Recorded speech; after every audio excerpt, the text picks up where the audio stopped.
true, which is why the argument has got to be made clearly, and it's got to be made practically.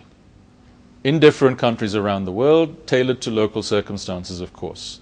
And it's got to be pointed out that we are now in very serious danger of unlearning a lot of the good lessons we learnt in the 80s and the 1990s. Now, there were huge mistakes made on Keynesian macroeconomic policy, on all sorts of domestic interventions, on trade protectionism, in Sri Lanka and around the world, up to the 1970s.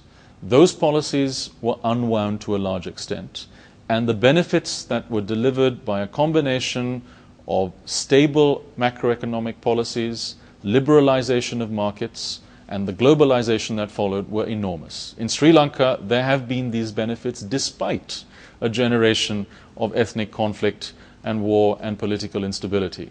Now, the danger is that we are forgetting and unlearning those lessons and going back to bad old ways. The short-term challenge is to contain a kind of deterioration of policy. Now, I expect governments to succumb to these temptations and to make things worse rather than better.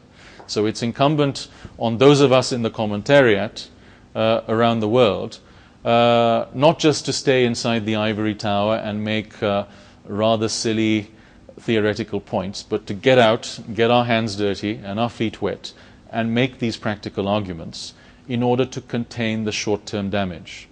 Beyond the short term, I think there's going to be a lot of mess that will need to be cleaned up. And then we might get back in a more full-blooded way to policies of liberalizing reform onto, shall we say, a better track of further globalization to deliver the benefits that are much needed for the broad majority of people around the world, rather than the kind of privileged elites who will benefit in the end from the kind of discretionary government policies. Oh, that's for sure. Yeah.